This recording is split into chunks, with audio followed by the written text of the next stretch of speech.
Good morning guys. তো সকাল সকাল পুজো দিতে বসে গেছি। আজকে হচ্ছে রবিবার, তো সেরকম কোনো স্পেশাল প্ল্যান নেই। তোমাদের কি আছে?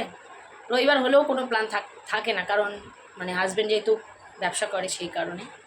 যাই হোক, গোপাল সোনাকে দিতে বসেছি, ভাবলাম আপনাদের একটু মর্নিং টর্নিং বলেই দিই। চাটা খাওয়া হয়ে গেছে, এখন টিফিন করবো। টিফিন আজকে করবো কী বলুন তো, পান্তা ভাত। কালকে জল ঢেলে রেখেছি।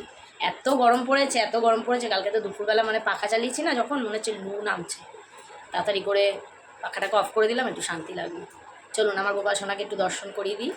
বড় মেয়ে চলে গেছে ডান্স বলছে আঁকাতে। আঁকা নিজে শিখতে গেছে, শিখে আবার একটা বাচ্চাকে এখন শেখায়, ধরেছে।